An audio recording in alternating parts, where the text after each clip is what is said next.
Kyoto. Um, as stated in Futurama, the anagram lovers Tokyo. So, Kyoto was formerly the capital. They like to hold on to that fact. Um, and I think there's a bit of a somewhat rivalry between them and Tokyo. I don't think it's malicious or anything.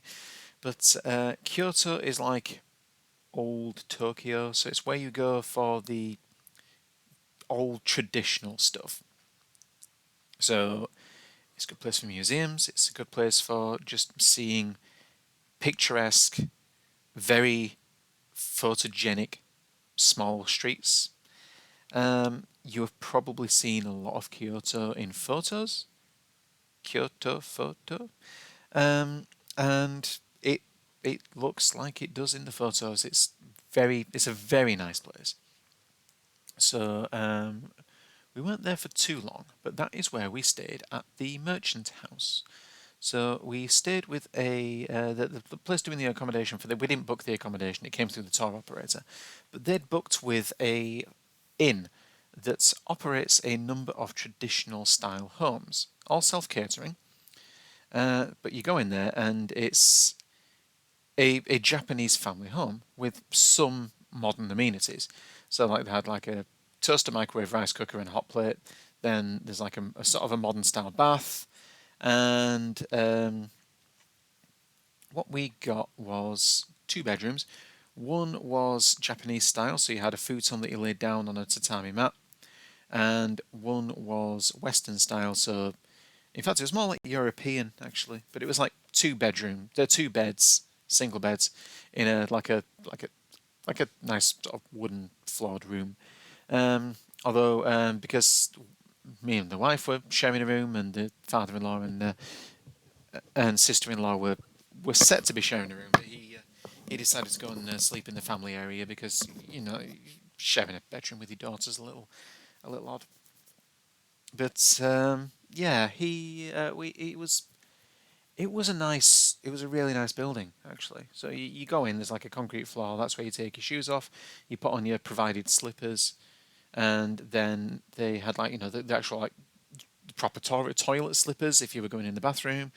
Um, they had like a little communal area. Everything was tatami mats all over the place, and then there was like a washi paper walled off seating area with a table and like I don't know what they call them, but there's those like they're like chair seats that don't have legs, so you just like it's directly like on the floor, like that, and then you sit directly on it on the floor, so you've got like back support, but you have to sort of like sit crisscross applesauce to actually fit your legs in anywhere. Um, so that it was worth it for the experience. Being from the Western world, I'm used to being sat up, and being also someone who has slightly unusually long legs. Being sat on the floor for long periods of time does not exactly like tickle my pickle, but it was comfortable. It was comfortable. It was worth it just for the experience and just for being in like just a proper sort of domicile, like a traditional thing. Um, I mean, we mostly used it as just a place to camp out. We didn't really use any of the cooking facilities because we were mostly just eating out anyway because it's pretty cheap. And to be honest, you're on holiday, you don't want to spend like an hour putting together a meal for four people. Um, so this was where we had a second guide. She took us around a particular temple that had famously 1,000 Buddha statues, and each one was supposed to represent, I think it was like 10 additional Buddha, or like another 1,000 additional Buddhas or something like that.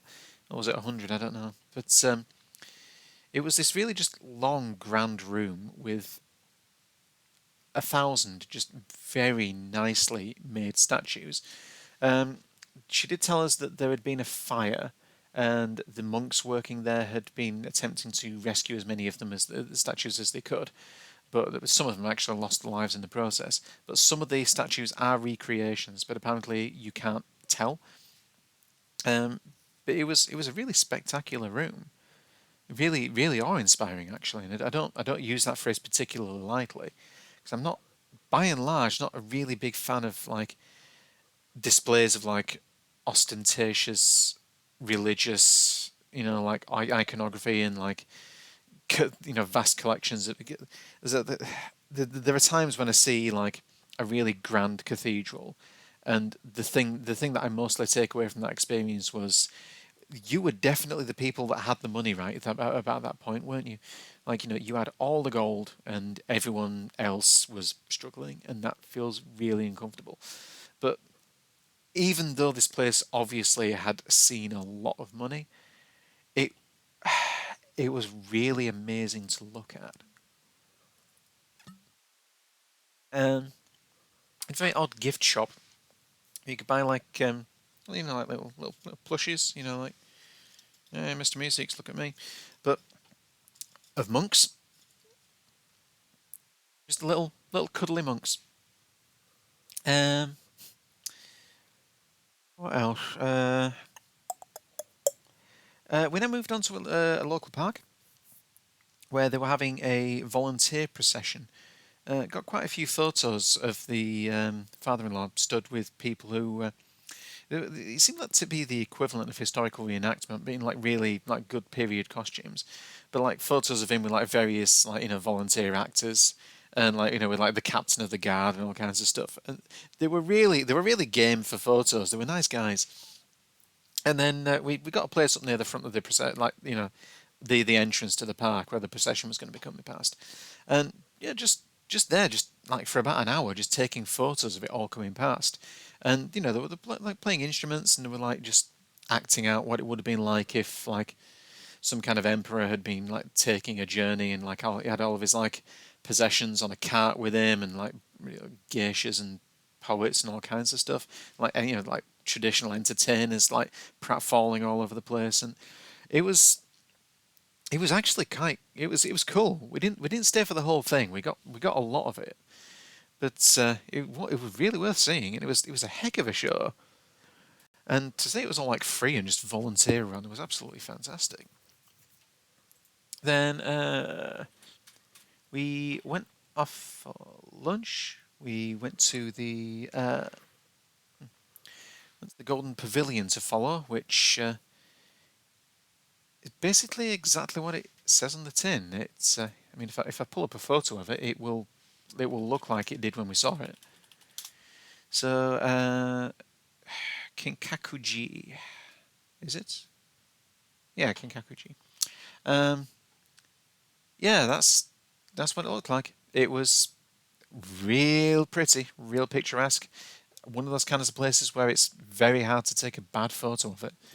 Looks pretty spectacular in the winter too. I mean that is absolutely stunning. But yeah, that was a cool venue. I've got a little model of it actually, just as a souvenir for a friend. But it was. I mean, you couldn't go inside it.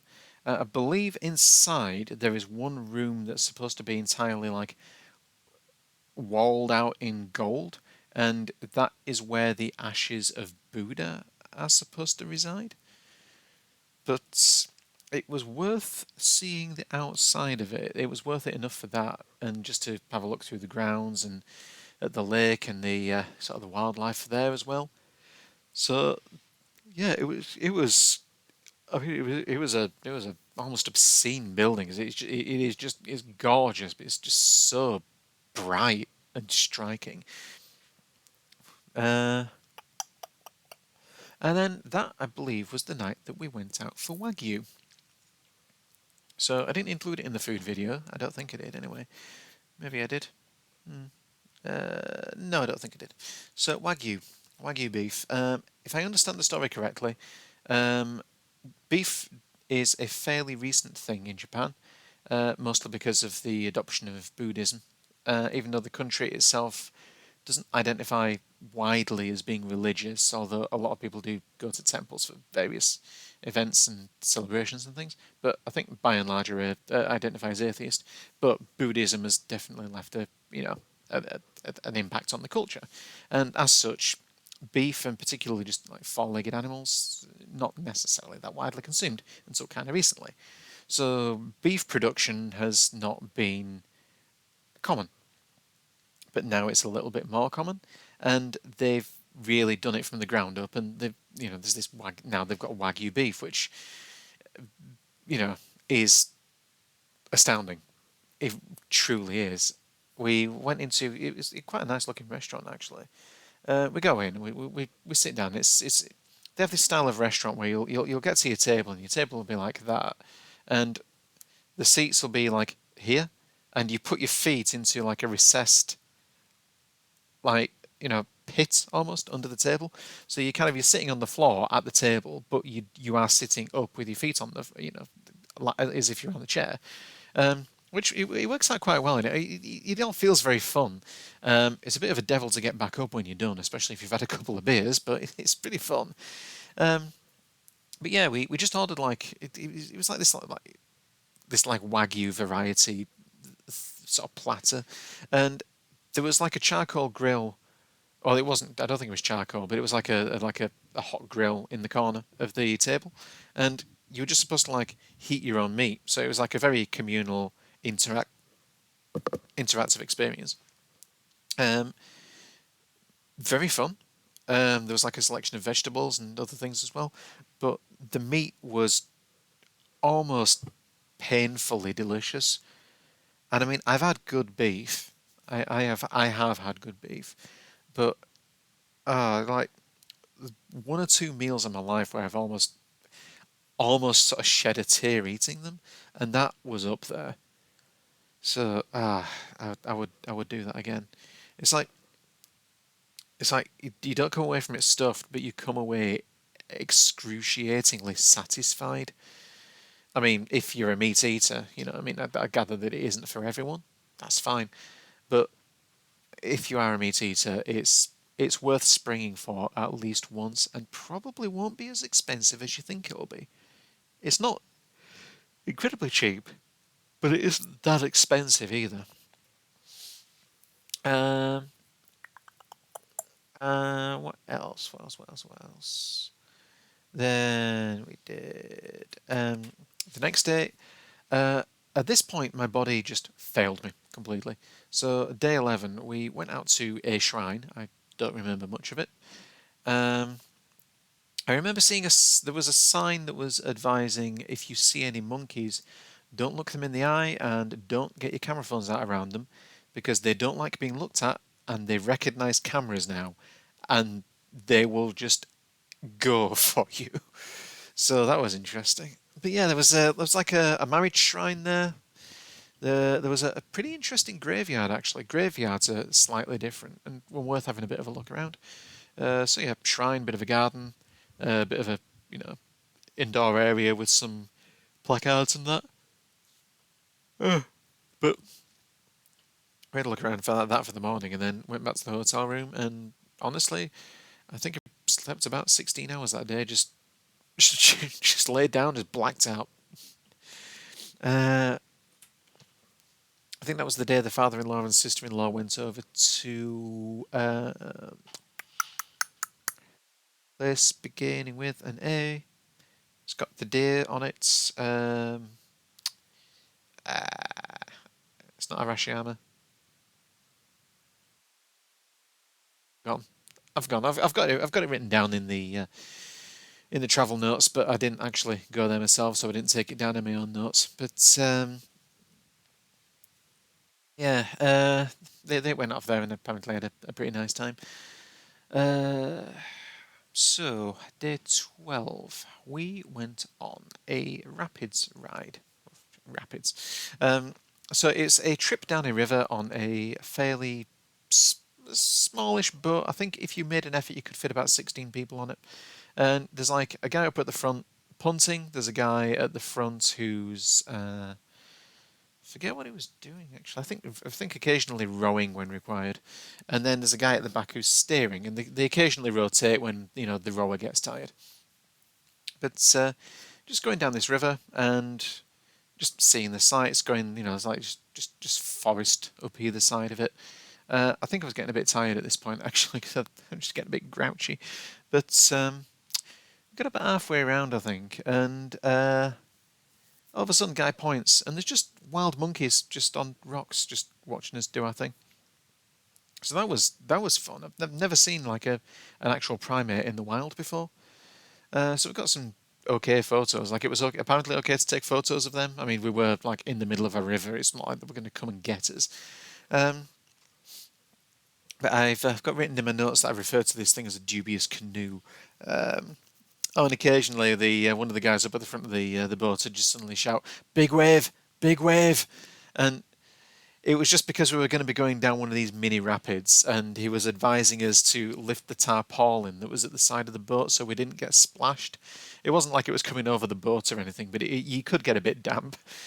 Um, but yeah, we got through all of that, and then suddenly the boat slows down just a little bit, and this other boat pulls out from a little side, you know, just a little sort of docking area on the side, pulls up alongside us, and it's just running a refreshment service.